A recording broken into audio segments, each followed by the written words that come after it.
we have Kevin here, and we are going to talk to him about his experience in Mister Chinatown. So far, ano yung pinaka-memorable mo na event or pre-pageant activity that sa tingin mo would stick to you throughout your life? Well, I think yung locking taping namin sa Winford kasi doon mo makikita yung bonding namin as a candidate. Doon lumabas yung creativity ng isa't isa. Kasi we were not naman forced, but technically, we were forced. Kasi syempre, it's a lock-in taping. So talagang nakilala namin yung isa't isa because of the taping. Tapos lumabas yung creativity, makikita mo yung collaboration, and yung inclusivity talaga, no? As you can see, we're very diverse. Iba-iba yung itsura namin. We're not the prototype Chinatown, di ba?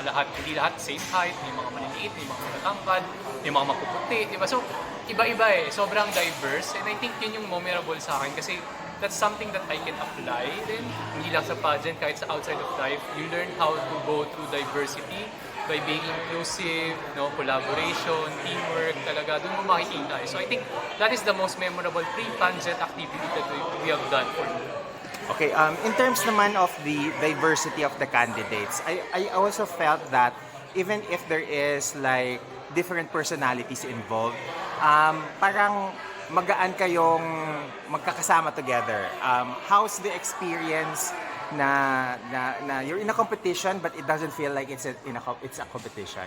Actually, yun yung nagpapasaya doon kasi magaan yung environment eh. Kahit alam mo, at the end of the day, we'll just have top 3 or even top 1 lang nga as Mister Chinatown.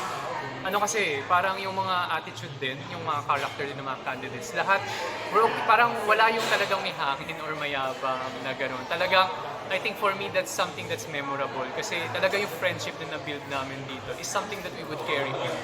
Minsan nga, nagkakaayaan na kami, minsan nagsasawa na ako sa kanila. Halos, mas madalas ko pa sila nakikita kaysa sa mga kapatid ko. So, I mean, at this stage, of course, no, syempre after the pageant, medyo madalas hindi na kami masyadong nakikita. But I think yun yung memorable talaga kasi yung bonding namin, no, despite all the parang differences in terms of character and stuff, no, talagang I think it was really the bond between the candidates.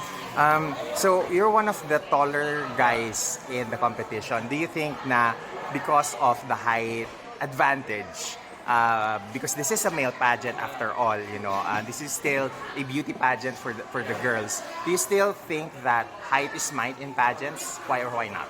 I think sa current situation natin ngayon sa world, I think yes. Kasi, I mean, let's face it, no, kahit na we're trying to be inclusive and everything, the reality is, syempre, parang the taller, mas pansin ka pa rin, di ba? Sa pictures, mas kita yung mukha mo. But ako, naniniwala ako na it's not really an advantage. Kasi ngayon, nakikita naman natin medyo si Mister and Miss Chinatown, mga organizer. Hindi sila na tumitingin sa facial lang eh. Makikita natin yan, no? Darling of the press. As you can see, it's Vince, di ba? LGBT, hindi naman din ganun katangkaran, but he won. Di ba? So I think this is, well, in general, it's an advantage, but I believe it's something na we're already leaning towards being more inclusive. Kasi ako yun din yung paniniwala ko eh. Parang, I mean, as a Christian, parang I believe na parang we're all created beautifully and uniquely.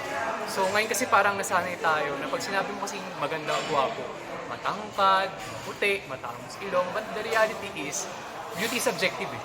Diba? May iba gusto nila maputi, may iba gusto nila maitim. Diba? At the end of the day, iba-iba kasi yung pananaw. So parang ako, I also do not believe na basta matangkad ka, lamang ka na. So, but the reality is, yun pa rin, in the general, but at least, nakikita na natin na medyo mas nagiging inclusive na tayo. So yes, I think it's happening.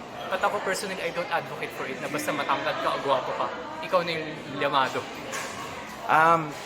At the end of the day, at the end of the competition, what do you think is your main takeaway from Mister Chinatown? Yeah. Ako, I think my main takeaway, as I've said it in previous interviews, my main my main objective in joining Mister Chinatown was really to come out of my comfort zone, to challenge my being introvert, no? And I think ngayon, nakailang interviews na kami, medyo nagiging madaldal na ako in front of camera. So I think it's good. I think yan yung main takeaway ko talaga.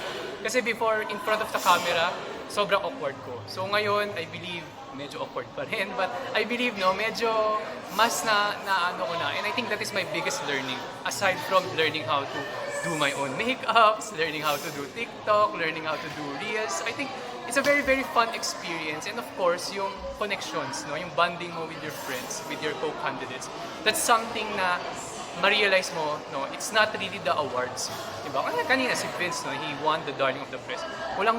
Masaya ako for him. It's not something na parang, ay, dapat ako yun. Wala. Sobrang gaan. And I think that's something na ma-cherish ko the rest of my life. Na talagang the friendship and, coming up of my comfort zone. Ayan. And last hear it, please ask for support from the audiences, from mga nanonood sa atin ngayon. Yeah. Hi, I'm Kevin Lau, one of the candidates for Mister Chinatown 2022, and I hope you're all doing well. So I'm here to invite you guys to please watch us on our coronation night on October 30 in Soler, and I hope to see you there. Thank you. And Up next, we have Kevin. Hi, Kevin. Good afternoon, everyone. Kevin, I heard that you are actually a firm believer that success does not happen overnight. So how would you measure success in a pageant? I believe success depends on the person. On how are you going to really attain success? It depends on hard work and dedication. When I say success is not built overnight, I do not mean it literally that you cannot attain success tomorrow, next week, the next month. What I want to emphasize on that is that success is not something instant. It's something that is dedicated on hard work and dedication. As they say, success is not built overnight, but success is built on small good habits built over time. Thank you. Question. We have a question over there.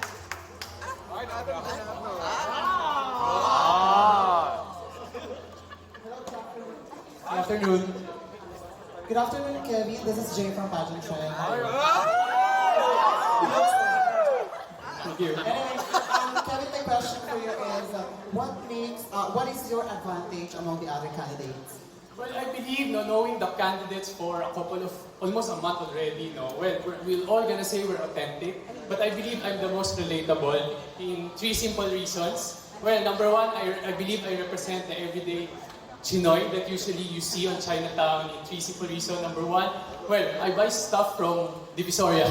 Yeah, I usually go and buy stuff from Divisoria, diba? And number two, I'm very familiar with Chinatown. I can commute going to Chinatown. And if you guys are from Chinatown, you know what I'm talking about. Partying is really hard in Chinatown, diba? Hindi na pinapagdala ng kotse doon. And lastly, well, I love Mamonlok noodles. So yeah, I know it sounds funny, it sounds simple, but I believe with that, I believe the everyday Chinoy in the Chinatown community and every Chinese Filipino in this country would be more relatable to me. And if I'm relatable, then I believe I can influence them better and inspire them to be the best version of themselves. Thank you. And another question over here. ayaw pala ha. Ayaw pala yung ayaw. Ayaw pala. I'm reading your profile right now, and you said here that you're advocating for growth mindset, wherein individuals embrace openness by considering different perspectives without compromising their beliefs. No, I want to ask, kasi as a modern Chinoy, what's your take on fixed marriage, and would you be open to, to be marrying a Filipina in the near future? Well, in terms of fixed marriage, I believe you should marry the person you love. In terms of marrying a Filipina, I believe you cannot really judge a person by its blood type, by its race, by its culture. I believe, like for example, myself, I'm a Chinoy by blood, but I'm a Filipino by heart. So yeah, I believe at the end of the day, you marry someone because of its character and because of your compatibility with each other. Thank you.